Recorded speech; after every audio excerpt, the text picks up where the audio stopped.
Bismillahirrahmanirrahim. Alhamdulillahirabbil alamin. Tsumma afdhalus salati wa atammus salam ala asyrafil khalqihi ajma'in. Habibina wa habibi ilahil alamin Abil Qasimil Mustafa Muhammad.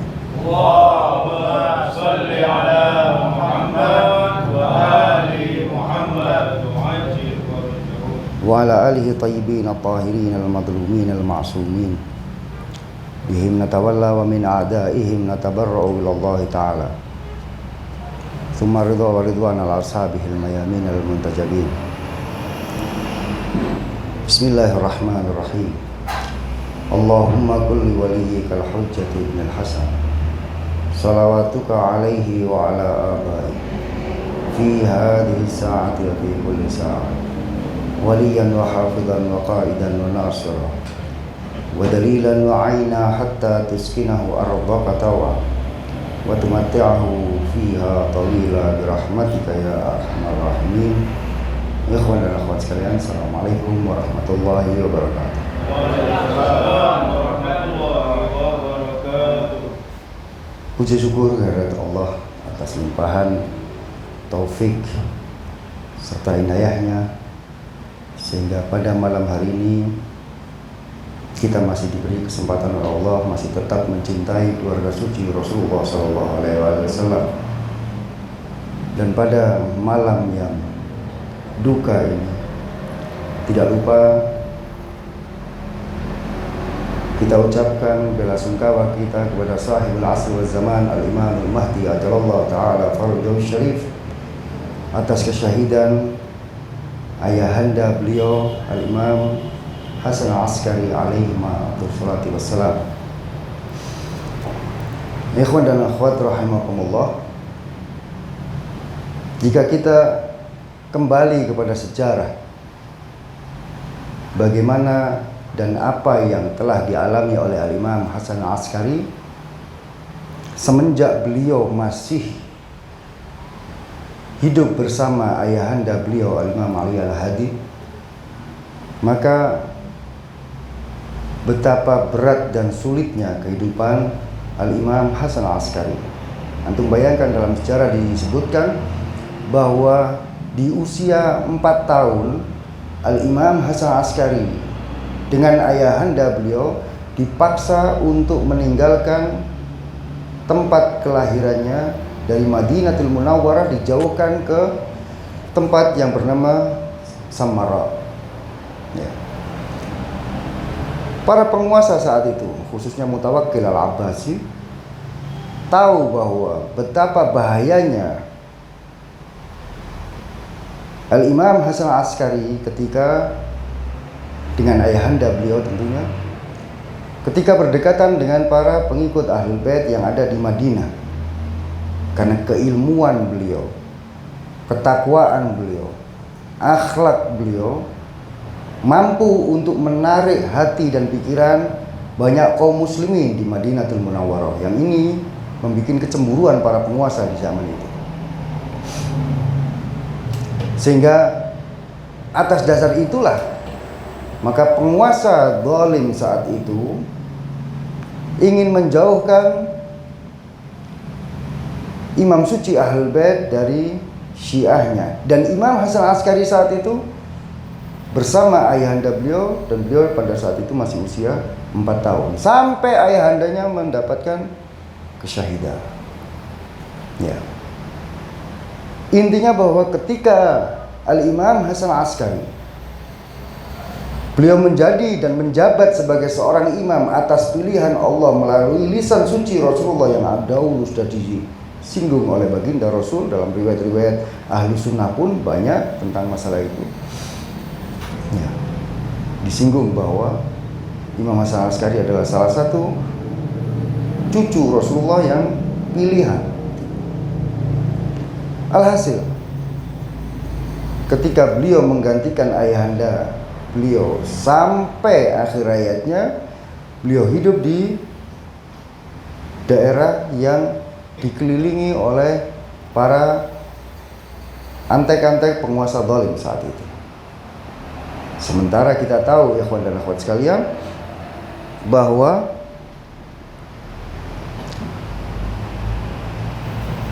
ada tugas besar yang harus dilakukan oleh seorang Imam Hasan Al-Askari, di mana Imam Hasan Al-Askari tahu, sebagaimana yang sudah disampaikan oleh datuk-datuk mulai beliau, bahwa beliau adalah imam yang ke-11 dan nanti putranya akan menjadi imam yang 12 dan mengalami keghaiban kecil dan keghaiban yang besar. Itu sudah disampaikan oleh Rasulullah SAW. Sehingga tugas besar yang harus beliau lakukan adalah mempersiapkan para pengikut Ahlul Bait, baik dari sisi intelektual, baik dari sisi spiritual, ataupun dari sisi mentalnya, agar supaya nanti ketika mereka ditinggal dan disapih, kalau bahasa bayinya itu disapih dari imamnya, maka mereka sudah memiliki kesiapan. Di sisi yang lain munculnya kelompok-kelompok yang menyimpang di dalam tubuh kaum muslimin, baik yang berbaju Ahlus Sunnah wal Jamaah ataupun yang berbaju Syiah sekalipun, ini juga harus dilawan.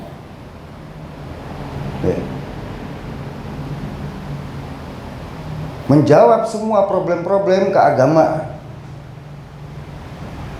membantu fakir miskin dari kaum muslimin, semuanya itu adalah tugas yang harus dilakukan oleh seorang Imam Hasan Al-Askari. Tapi antum tahu sendiri bahwa beliau dalam kondisi yang sulit, hidup dari penjara pindah ke penjara yang lain, pindah ke penjara yang lain. Ya. Tapi ala kulli hal, ikhwan dan akhwat sekalian, ada beberapa pelajaran yang nanti akan kita lihat dari sejarah yang ada. Saya tidak akan mendetailkan, hanya sekedar menyampaikan sejarah kembali apa yang dialami oleh Imam Hasan Al-Askari. Saya ingin mengambil pelajaran dari apa yang beliau hadapi. Bagaimana seorang Imam Hasan Al-Askari dalam kondisi yang sangat-sangat sulit, waktunya yang sangat terbatas, tapi beliau memiliki tugas yang sangat besar, dan Imam Hasan Al-Askari masih tetap bisa melakukan itu dengan optimal. Ya. Ini wajib kita pelajari agar supaya, ikhwan dan akhwat sekalian, ketika kita menghadapi kondisi sesulit apapun, kita mengaca kepada apa yang dilakukan oleh Al-Imam Hasan Al-Askari. Antum bisa bayangkan Imam Hasan Al-Askari hidup di penjara, jauh dari syiahnya, sulit untuk berinteraksi dengan kaum muslimin, tidak bisa dengan enak melakukan proses belajar mengajar seperti Al-Imam Ja'far bin Muhammad As-Shadiq alaihi salatu wassalam, tapi beliau wajib melakukan itu tetap. Ya.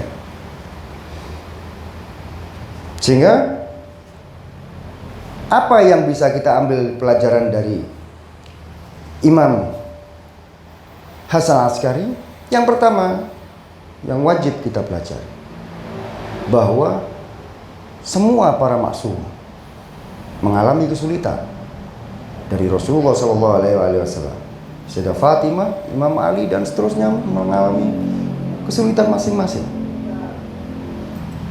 Tetapi kondisi Imam Hasan Al-Askari, kesulitannya dari sisi ruang lingkup geraknya yang begitu sulit, tetapi beliau tetap mampu menjalankan taklifnya dengan baik. Ini yang wajib kita perhatikan, bahwa bagaimana ada 3 pelajaran penting yang bisa kita ambil dari Al-Imam Hasan Al-Askari. Yang pertama adalah Imam Hasan Al-Askari yakin betul bahwa Allah Subhanahu wa ta'ala telah menjanjikan kepada siapapun dari umatnya, yang ini dilakukan oleh Imam Hasan Al-Askari, siapapun dari umatnya, jika seorang hamba melaksanakan taklif, tanggung jawab, tugas dia sebagai seorang hamba, maka pasti Allah akan mencarikan jalan keluar. Sesulit apapun kondisinya, Allah pasti akan ngasih jalan keluar. Itu yang diyakini oleh Imam Hasan Asy'ari. Sesulit apapun. Kadang-kadang kita ini ketika menghadapi kesulitan, dari awal sudah putus asa duluan. Pak, ini sulit, saya tidak punya ini. Ya, sarana dan prasarananya kita tidak punya. Ini kita suudzon sama Allah. Ketika Allah memerintahkan suatu kepada kita, memberikan taklif kepada kita, dan kita tahu betul bahwa itu adalah taklif kita, maka kita jalankan. Allah pasti akan ngasih jalan. Dan ini yang diyakini oleh Imam Hasan Asy'ari. Sesulit apapun kondisinya beliau, tetapi Allah ngasih jalan. Ternyata ada di antara penjaga-penjaga penjara itu yang bersimpati kepada Al-Imam Hasan Asy'ari. Bahkan sebagian dari penjaga penjara itu ternyata adalah tergolong Syi'atu Ali Muhammad. Sehingga ini yang akan menjadi sarana imam untuk berinteraksi dengan umat datuknya Rasulullah SAW. Ya. Itu pelajaran yang pertama yang diyakini oleh Al-Imam Hasan Asy'ari. Ketika seorang hamba dia tahu taklifnya dan ia berusaha untuk melakukannya, Allah pasti akan ngasih jalan. Keyakinan ini yang wajib kita pupuk di hati kita. Kita yakinkan dalam pikiran kita, sehingga kita tidak mudah untuk putus asa. Yang selanjutnya, Al-Imam Hasan Asy'ari dalam sejarah juga menjelaskan tentang itu. Yang ini pelajaran bisa kita ambil adalah ketika seorang hamba, ini yang diyakini Imam Hasan Asy'ari, seorang hamba dia menjalankan taklifnya dengan baik dan benar, maka Allah akan menjanjikan keamanan buat dia dan memberikan ketenangan hidup. Ya. Ingat bahwa ketenangan tidak mesti harus tidak diganggu. Jangan diartikan sama seperti rezeki. Padahal orang berpikiran bahwa rezeki itu adalah identik dengan uang. Siapa bilang identik dengan uang? Ketika kita minta untuk mendapat, ya Allah perbanyaklah rezeki buatku, orang selalunya berpikir rezeki sama dengan uang, padahal belum tentu. Doa yang diajarkan Imam Al-Mahdi kepada kita adalah Allahumma rzuqna taufiqat ta'ah. Ketaatan itu adalah rezeki. Tidak semua orang itu mampu untuk melakukan ketaatan. Itu juga bagian dari rezeki. Nah, sama ketika dikatakan bahwa Al-Imam Hasan Asy'ari mengajarkan kepada kita, ketika kita atau seorang hamba menjalankan taklifnya dengan baik, maka Allah akan memberikan keamanan dan kekurangan hidup apapun yang dia inginkan. Tapi bukan berarti melulu kita artikan dengan harta. Ya. Kalaupun itu bagian dari kita, dari kehidupan, keinginan yang kita kehendaki, tentu tidak akan berlebih. Jangan berharap ketika kita berdakwah, kita melakukan kebaikan, kita melakukan pengabdian, terus selalunya Allah akan menurunkan emas dari langit.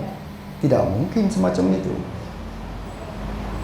Oleh karenanya kita lihat bahwa apapun yang kita lakukan, ikhwan dan akhwat sekalian, dalam menjalankan taklif ini, itu adalah investasi jangka panjang antum di dunia ini. Kalau setiap orang melakukan kebaikan terus Allah langsung ganjar dengan kekayaan, itu investasi jangka pendek. Sementara investasi kita yang kita perlukan adalah investasi jangka panjang, bukan hanya di dunia ini. Di dunia ini boleh jadi tidak dapat apa-apa dari kehidupan dunia, tapi ketenangan jiwa. Dan nanti khususnya ketika kita ditakdirkan oleh Allah untuk bertemu dengan Allah dan Rasulnya setelah kematian, ini yang justru sangat kita dambakan. Taklif ketika dilakukan dengan baik dan benar, maka Allah pasti akan menjadikan dia kenyamanan, ketenangan. Dan apa yang dia inginkan itu pasti akan diberikan oleh Allah. Apa keinginan seorang mukmin? Seorang mukmin sejati tidak mungkin ingin kaya. Berapa banyak orang kaya tapi menjadi bencana. Seorang mukmin sejati adalah yang menginginkan ridho Allah dan Rasulnya. Ini yang dimaksud. Oleh karenanya antum lihat bahwa apa yang diyakini dalam poin kedua ini oleh Imam Hasan Asy'ari, ternyata Imam Hasan Asy'ari zahirnya beliau sulit. Kita melihatnya ini sulit kondisinya. Tetapi Imam Hasan Asy'ari walaupun pindah dari penjara satu ke penjara yang lain, tekanan satu ke tekanan yang lainnya, tetapi tidak sedikit pun ada perasaan depresi atau stres ataupun yang lainnya pada diri Al-Imam Hasan Asy'ari. Beliau tetap nyaman, beliau tetap tenang menghadapi semua ujian yang ada. Dan tidak ada kebaikan bagi seorang manusia kecuali ketenangan lahir dan batin sebagaimana yang dialami oleh Al-Imam Hasan Asy'ari. Ini karena beliau yakini bahwa menjalankan taklif dengan baik akan memberikan kenyamanan. Dan yang ketiga yang diyakini oleh Al-Imam Hasan Asy'ari, ya, beliau yakin bahwa ketika seorang hamba menjalankan taklif dengan baik di dunia ini, maka Allah Subhanahu wa ta'ala, ini janjinya Allah, adalah Allah akan memberikan kemuliaan baik di dunia, di alam kubur maupun di akhirat. Sehingga beliau sama sekali tidak merasa khawatir dengan itu. Kemuliaan al-izzatu lillahi jami'an. Kemuliaan milik Allah, dan Allah yang memberikan kemuliaan kepada hambanya yang dikehendakinya.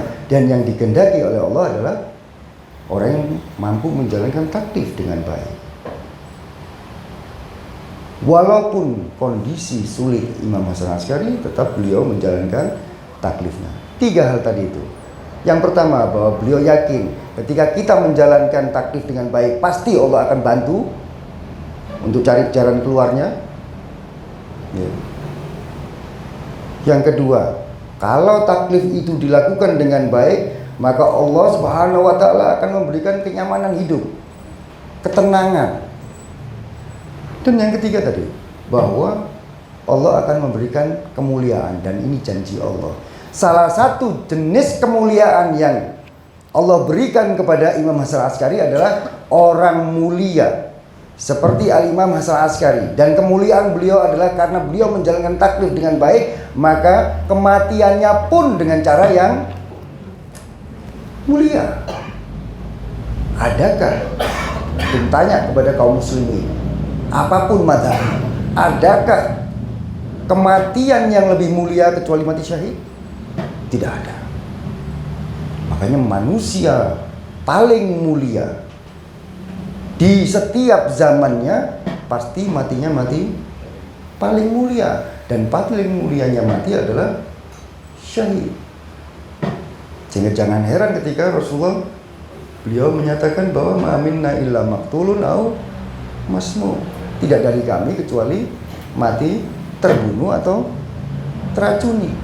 baik terbunuh maupun teracuni adalah kematian syahid. Karena Rasulullah SAW dan ahlul baitnya adalah manusia yang paling mulia. Dan ini kesepakatan kaum muslimin semuanya. Ketika manusia yang paling mulia diciptakan oleh Allah dan hidupnya pun hidup yang paling mulia, maka kematiannya pun adalah kematian yang paling mulia. Sehingga nanti pun di akhirat akan mendapat kemuliaan untuk memberikan syafaat kepada umatnya. Ini runtutan dari semuanya. Kalau kulihat 3 hal tadi inilah akhirnya kita bisa mengambil pelajaran 3 hal. Yang pertama, ikhwan dan akhwat sekalian, bahwa bagaimana Imam Hasan Askari sebagaimana datuk-datuk mulia beliau mengajarkan kepada kita, kenalilah taklif Anda. Itu yang ingin dipesankan oleh Imam Hasan Askari. Sebelum Anda menjalankan taklif Anda, kenali dulu taklif Anda itu apa. Tapi sebelum kenal taklif Anda, kenali dulu siapa Anda. Kalau Anda sudah mengenal diri Anda siapa, maka hati nurani Anda pasti akan mengatakan bahwa saya punya tanggung jawab. Karena ini konsekuensi dari pengenalan diri. Imam Hasan Askari tahu bahwa dirinya adalah imam yang menjalankan tugas mata rantai dari kesucian Ahlul Bait alaihi wassalam. Sehingga beliau tahu taklifnya apa, tanggung jawabnya apa, tugasnya apa. Ya. Seorang pengikut Ahlul Bait akan sama dengan orang-orang lain di luar sana, tenang-tenangan saja karena dia tidak mengenal siapa dirinya, sehingga tidak mengenal apa taklifnya. Jadi pelajaran yang pertama yang bisa kita ambil dari Imam Hasan Askari adalah bagaimana kita harus mengenal diri untuk menentukan taklif kita. Baru yang kedua, agar supaya kita menjalankan taklif itu dengan cara yang baik dan benar. Ya. Bagaimana Imam Hasan Askari juga tidak arogan dalam menjalankan taklifnya. Beliau juga dengan strategi yang baik. Nanti akan kita lihat apa pesan-pesan beliau kepada kita. Salah satunya adalah terkait dengan masalah-masalah akhlaki yang berhubungan dengan etika, dengan moral. Karena orang-orang yang dipenjara itu, mereka melihat bagaimana Imam Hasan Askari di penjara melakukan ibadah, akhlaknya kepada para penjaga atau sesama yang orang-orang yang dipenjara. Semuanya itu membuat mereka simpati kepada Imam Hasan Askari. Ya. Jadi sisi akhlaki ini wajib juga dijaga. Yang selanjutnya adalah kalau kita sudah tahu taklif kita apa dan kita sudah menjalankannya, maka ikhwan dan akhwat sekalian, satu hal lagi bahwa menjalankan taklif itu sulit. Tapi istiqomah dalam menjalankan taklif itu jauh lebih sulit.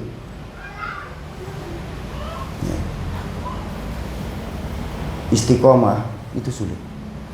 Apalagi sekarang ini kondisi antum melihat sendiri sekarang. Ya. Sesulit apapun kondisi kita, lihatlah sejarah yang dialami oleh Imam Hasan Askari.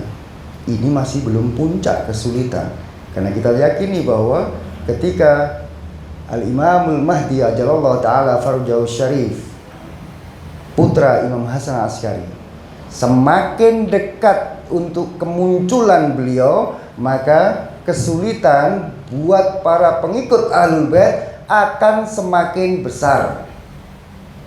Dari mana itu kita bisa ambil pelajarannya? Dari apa yang disampaikan oleh baginda Rasul ketika beliau menjelaskan yamlaul ardo qistan wa adlan kama muliat dzulman wa jawra.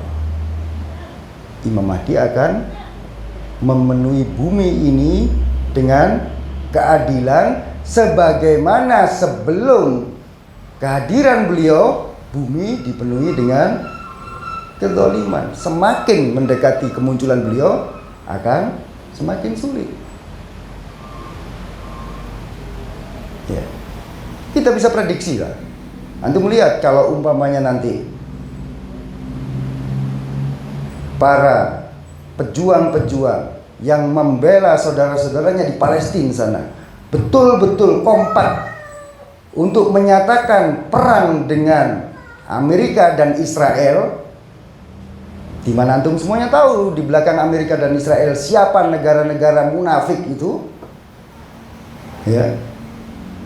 Maka yang terjadi adalah harga minyak akan naik tinggi. Ketika harga minyak dunia naik tinggi, BBM pun akan di Indonesia akan naik. Dan nanti bisa perkirakan kalau BBM di Indonesia naik bagaimana? Hatta harga bayam pun akan naik. Dan itu nanti akan cobaan buat kita.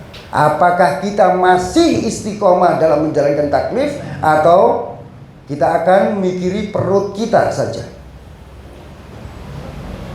Karena taklif kita sebagai pengikut Ahlul Bait adalah menjalankan dan mempersiapkan kedatangan Al-Imamul Mahdi dengan melalui pengabdian. Nanti akan tersortir. Adakah orang-orang yang mau istiqomah untuk melakukan persiapan kedatangan Al-Imamul Mahdi dengan melakukan pengabdian kepada umat Rasulullah SAW, atau mereka akan sibuk mencari isi perutnya saja? Makanya poin yang ketiga adalah istiqomah dalam menjalankan taklif itu juga sangat-sangat penting. Ini wajib kita juga mawas diri. Pelajaran yang harus kita jadikan sebagai pegangan kita dalam kehidupan kita dalam menanti putra Al-Imam Hasan Asy'ari. Apa kunci dari kesabaran Al-Imam Hasan Asy'ari semacam ini? Kuncinya cuma satu saja. Kuncinya adalah bahwa Imam Hasan Asy'ari dalam kondisi sesulit apapun beliau tetap bersyukur kepada Allah Subhanahu wa taala. Ya. Dan janji Allah adalah ketika orang itu bersyukur maka Allah akan melipat gandakan kebaikan-kebaikannya. La in syakartum la azidannakum. Ditambah itu bukan ketika kita ngasih sedekah terus uangnya dilipat gandakan, itu namanya bukan ikhlas. Itu kayak tombokan gitu akhirnya. Ya. Walaupun sah-sah saja tidak ada masalah. Cuman itu buat seorang Imam Hasan Asy'ari tidak mungkin akan berpikiran semacam itu. Dengan kemuliaan beliau, kedudukan beliau yang sangat luhur, sangat tinggi, mewarisi datuknya Rasulullah SAW, maka berbeda dengan logika kita orang-orang awam ini mengeluarkan 100.000 biar kembali 1 miliar. Berharapnya semacam itu. Imam Hasan Asy'ari tidak ada pikiran tentang hal-hal yang bersifat duniawi. Siapa kita, siapa Imam Hasan Asy'ari? Makanya beliau selalu bersyukur agar supaya nikmat Allah berupa ketenangan jiwa itu yang ingin diraih. Ridhonya Allah Subhanahu wa taala itu yang ingin diraih. Ridhonya datuknya Rasulullah SAW itu yang ingin dilipat gandakan oleh Imam Hasan Asy'ari. Sehingga beliau dalam kondisi sesulit apapun beliau tetap bersyukur. Rasa syukur inilah yang juga menjadi kunci kenapa Imam Hasan Asy'ari yang selalu berpindah-pindah dari penjara satu ke penjara yang lain, tekanan satu dengan tekanan yang lain, teror satu dengan teror yang lainnya, beliau tetap tidak mengalami stres atau depresi apapun. Karena beliau selalu bersyukur. Kalau orang itu bersyukur, ya ikhwan dan akhwat sekalian, dan syukurnya berupa ketakwaan sebagaimana yang dilakukan oleh Imam Hasan Asy'ari, maka kita kembalikan kepada ayat wa may yattaqillaha yaj'al lahu makhrajan. Barang siapa yang bertakwa kepada Allah, maka Allah akan menjadikan buat dia solusi dalam kesulitannya. Termasuk tadi yang kita singgung, bahwa sesulit apapun Al-Imam Hasan Asy'ari kondisinya di dalam penjara yang dikepung dan dimata-matai 24 jam, karena beliau yakin bahwa taklif wajib beliau lakukan, maka Allah ngasih makhraj, ngasih solusi. Beliau masih bisa nulis surat, ngasih tauqi kepada syiahnya yang ada di Khurasan, syiahnya yang ada di Basrah, syiahnya yang ada di sana. Mereka bisa tanya. Itu adalah jalan keluar yang Allah berikan kepada sosok Al-Imam Hasan Asy'ari. Yang selanjutnya, ikhwan dan akhwat sekalian, tentunya Imam Hasan Asy'ari, walaupun kondisi yang sesulit semacam itu, untuk menjalankan taklifnya, tadi sudah saya singgung bahwa bagaimana beliau juga selain mengambil simpatinya Allah, dengan tanda kutip mengambil simpatinya Allah Subhanahu wa taala, beliau juga mengambil simpati orang-orang yang ada di sekitarnya, baik itu istrinya, baik itu anaknya, baik itu orang-orang yang ada di sekitarnya, bahkan musuhnya sekalipun. Bahkan musuhnya sekalipun. Ada 5 pelajaran etika yang diajarkan oleh Imam Hasan Asy'ari. Saya akan singgung aja sedikit, bahwa ini juga adalah bagian dari sarana dan prasarana Al-Imam Hasan Asy'ari dalam menjalankan taklifnya.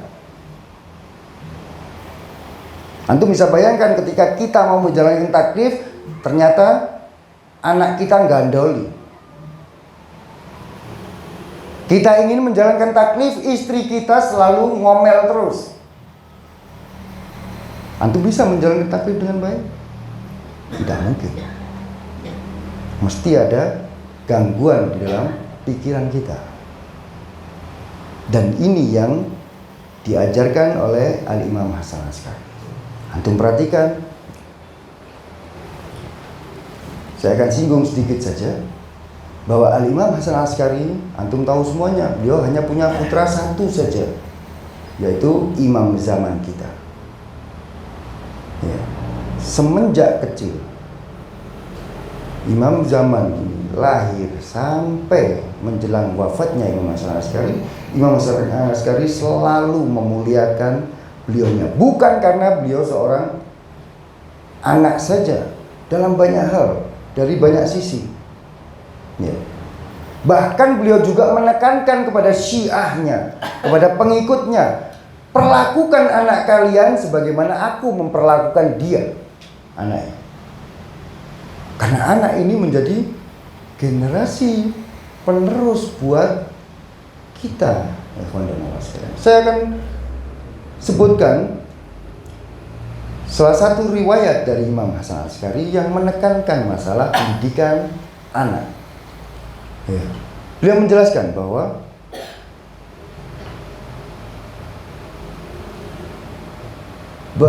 pesannya kepada syiahnya, jangan kalian melakukan sesuatu yang membikin anak kalian itu akan membenci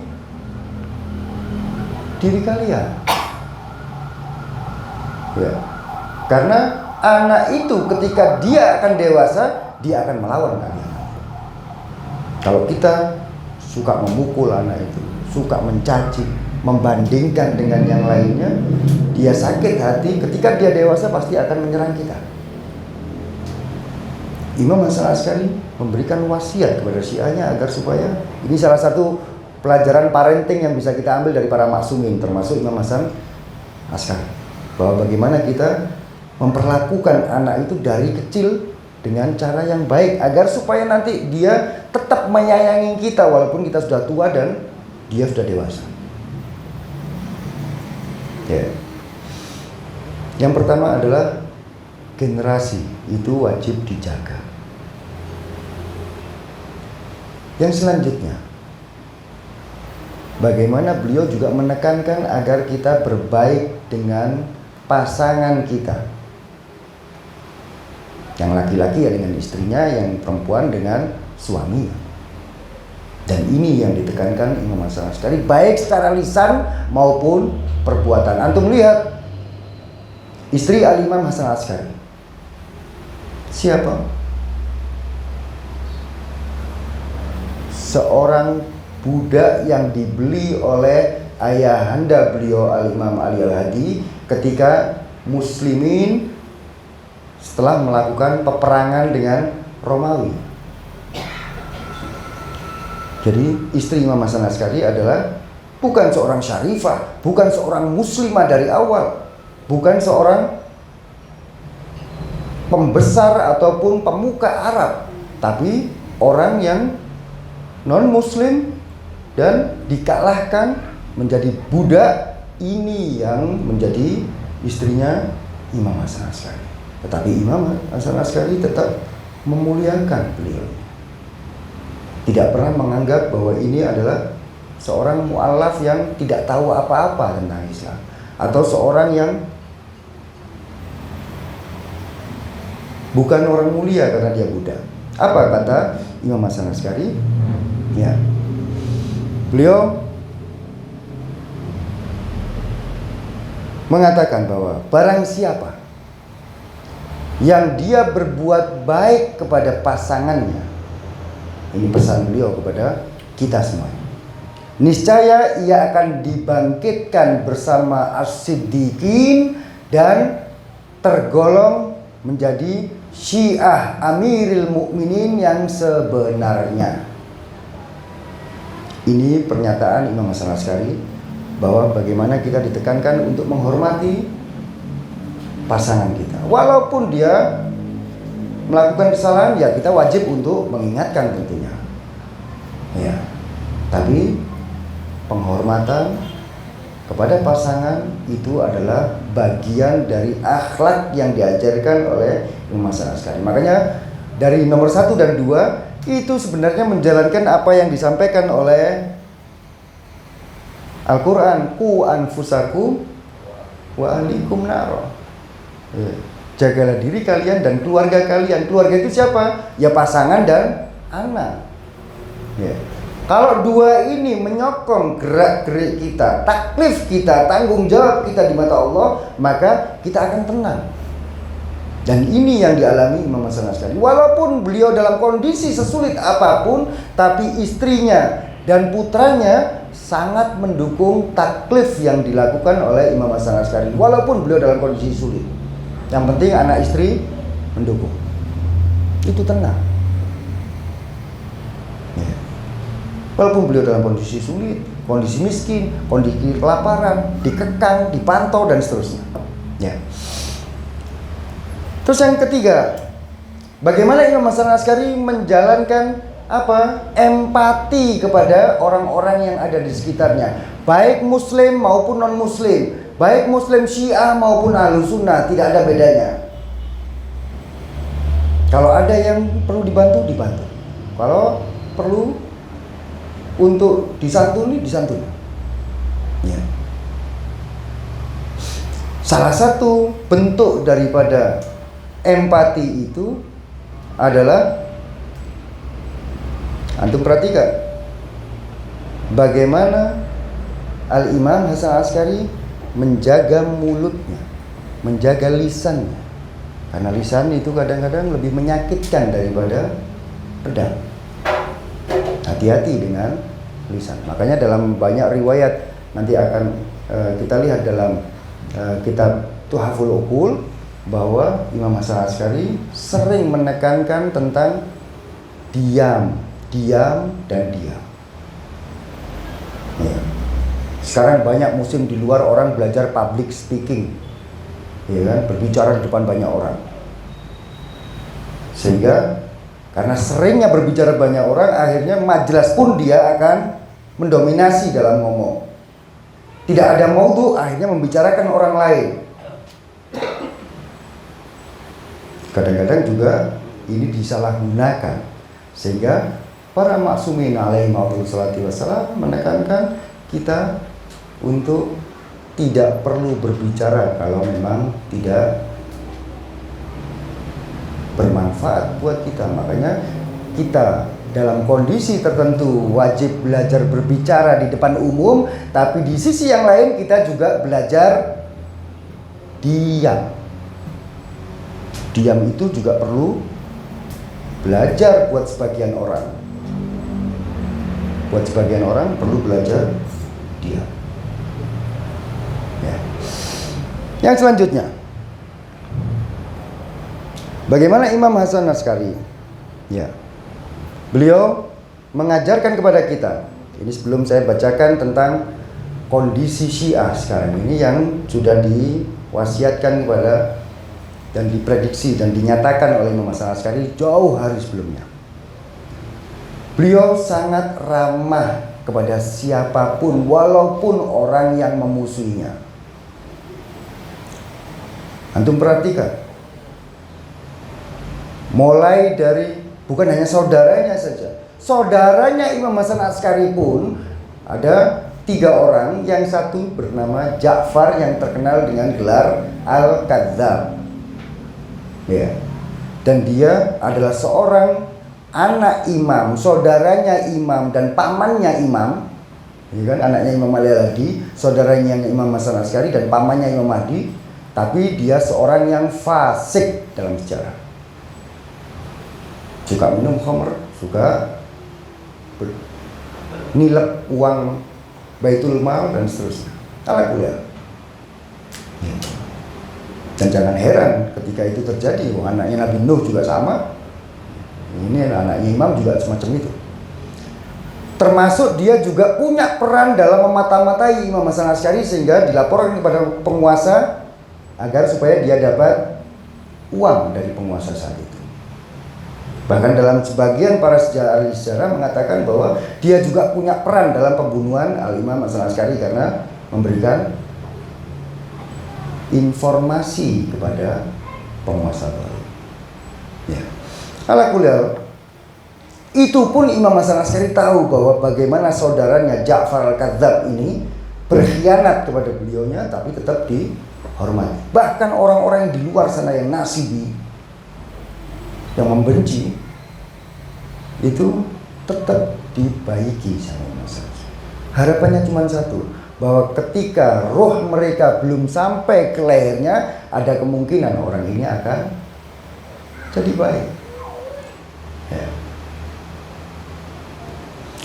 Itu semuanya dilakukan Imam Hasan Askari dalam rangka untuk menopang dalam menjalankan taklif yang Allah berikan kepada Imam Hasan Askari. Sekarang kita perhatikan sebagai penutup, ikhwan dan akhwat sekalian, bahwa kondisi Syiah zaman itu, walaupun tidak separah zaman sekarang, tapi zaman itu sudah kocar-kacir Syiah. Sebagaimana kaum muslimin juga pecah menjadi mazhab-mazhab yang lain. Banyak ahli tasawuf palsu, sehingga antum lihat dalam kitab Safinatul Bihar betapa Imam Hasan Askari melaknat para ahli tasawuf yang menyimpang. Ya. Orang-orang yang menyalahgunakan filsafat pun dilaknat oleh Imam Hasan Asy'ari. Tapi tidak semuanya ahli tasawuf, juga tidak semuanya ahli filsafat tentunya. Ya. Ini cerminan bahwa di zaman itu kondisi sudah carut marut. Munculnya pemikiran-pemikiran yang menyimpang, mazhab-mazhab yang menyimpang, sekte-sekte yang menyimpang, ulama-ulama yang menyimpang, itu zaman itu sudah ada. Bahkan sekarang ini adalah imbas dari yang sebelumnya. Termasuk kondisi pengikut Ahlul Bait alaihim afdhalus salatu wassalam. Dalam kitab Tuhfatul Uqul, sebagai penutup ini saya akan bicarakan bahwa Imam Hasan Asy'ari pernah dikeluhi oleh sahabat beliau tentang betapa orang Syiah itu gontok-gontokan satu yang lain. Karena saat zaman itu sudah ada Syiah Imamiyah, sudah ada Zaidiyah, sudah ada Ismailiyah, sudah ada Kisaniyah, sudah ada banyak. Ya. Di Ahlus Sunnah juga berbagai macam mazhab-mazhab, baik mazhab teologi maupun mazhab fikih. Tapi apa yang ingin disampaikan Imam Hasan Asy'ari itu melihat dari ikhtilafus Syiah, perbedaan pendapat, pertikaian di antara umat Syiah. Beliau akhirnya tadi saya katakan ini tidak mungkin disampaikan secara lisan oleh Imam Hasan Asy'ari. Beliau menulis karena dalam penjara posisinya. Fakataba alaihi salam. Kemudian beliau menulis karena dikeluhi orang di luar sana tentang banyaknya pertikaian di antara umat Syiah. Beliau mengatakan innama khataballahu al-aqil.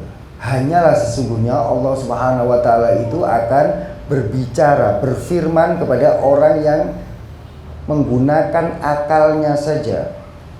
Ya, siapapun kalau tidak menggunakan akalnya tidak akan jadi objek sasaran Allah. Wan nasu fiyya ala tabaqat. Dan manusia, umat manusia ini berhubungan dengan diriku, kata Imam Hasan Asy'ari, punya ada tingkatan-tingkatan. Ada orang-orang yang pertama, wal mustafsiru ala sabili najah. Ada orang-orang yang dia itu memiliki kesadaran karena memang ingin selamat. Ya. Mutamassikun bil haq. Mereka berpegangan kepada kebenaran. Muta'alliqun bi far'il asl. Mereka bergelantungan di cabang-cabang prinsip ajaran agama. Ghairu syakin wala murtad. Mereka tidak memiliki keraguan sama sekali. La yajidu anni malja. Maka mereka akan mendapatkan apa yang mereka inginkan. Ya. Intinya bahwa orang semacam ini adalah orang yang punya prinsip. Ya.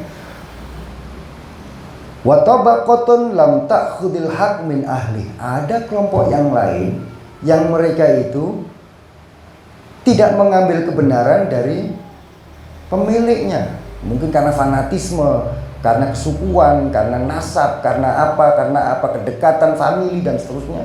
Maka tidak dilihat ini benar atau salah. Ya. Fahum karaqibil bahri yamuju indahu maujihi wa yaskun indahu sukuni. Orang semacam ini kayak orang naik perahu, tergantung arusnya, ombaknya. Ketika ombaknya diam ya dia ikut diam, kalau ini goyang dia akan ikut goyang. Ya. Terus dikatakan bahwa ya. Ya. Itu kelompok yang kedua, mudabdab, jadi tidak jelas, dia tidak punya prinsip.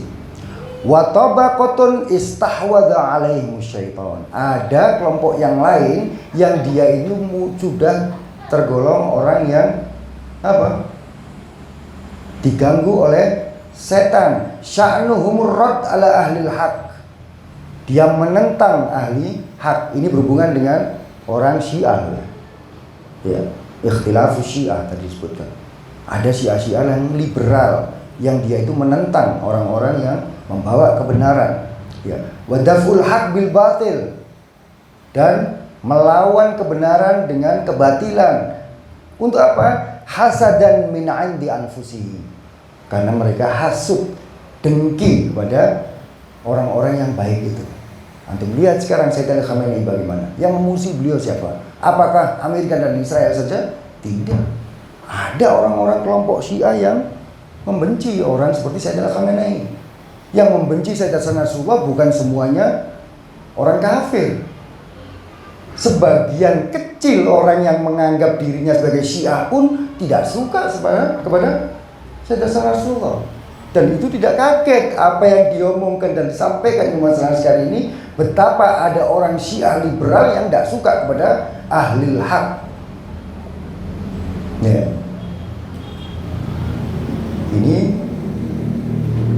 Ini kita tidak perlu nunjuk siapa di antara kita semacam itu. Paling tidak ini sebagai cermin buat kita.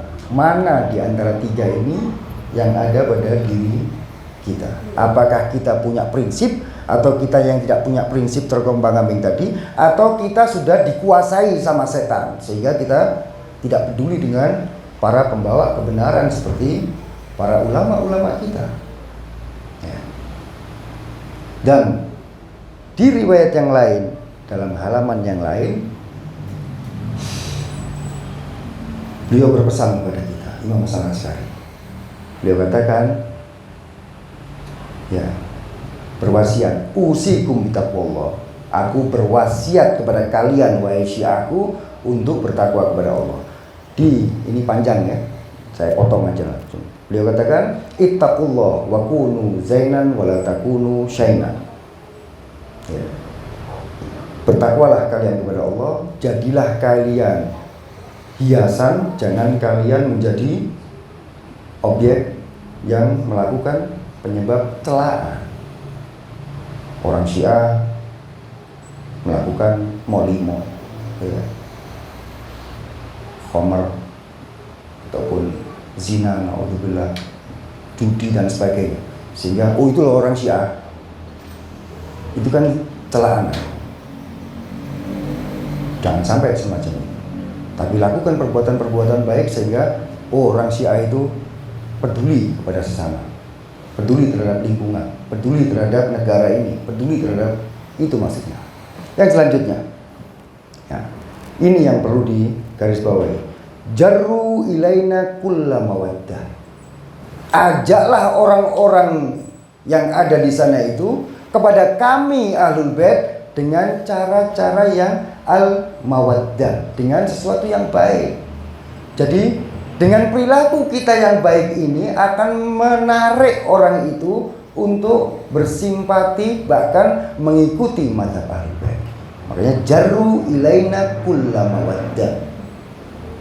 Ya. Wadfa'u anna kulla qabih. Dan jauhkan kami dari kejelekan-kejelekan. Makanya antum, kita semuanya berusaha, walaupun kita ini bukan orang maksum, kita bukan orang suci, pasti ada kekurangan, kesalahan itu pasti.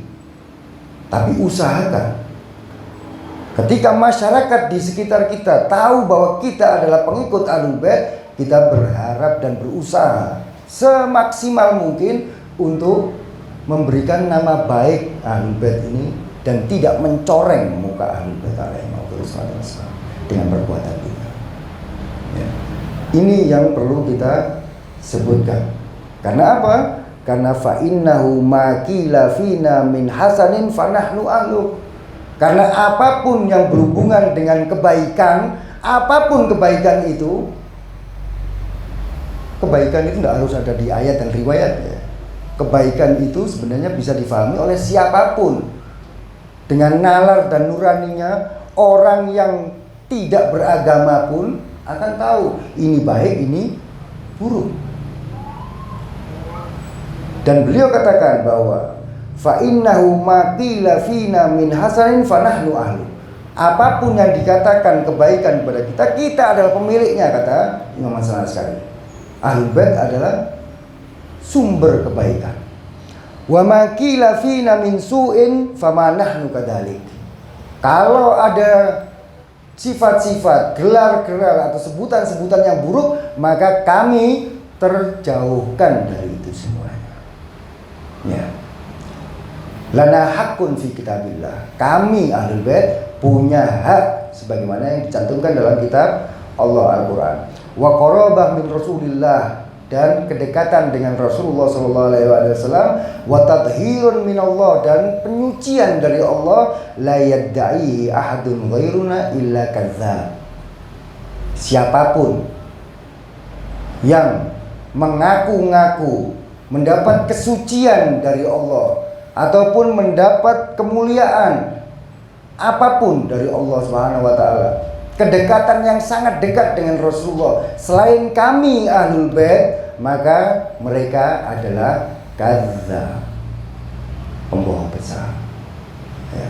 Hanya para imam-imam maksum saja yang mendapat kesucian dari Allah dan mendapat ridho Allah dan Rasulnya, karena mereka adalah yang suci dan disucikan oleh Allah Subhanahu wa taala. Semoga Allah Subhanahu wa taala menjadikan kita sebagai pecinta-pecinta sejati Al-Imam Hasan Asy'ari, dan kita memohon kepada Allah taufik agar supaya dapat menziarahi beliau di dunia ini dan mendapat syafaat beliau di akhirat kelak. Billahi taufiq wal hidayah wa ridha wal inayah. Wassalamualaikum warahmatullahi wabarakatuh.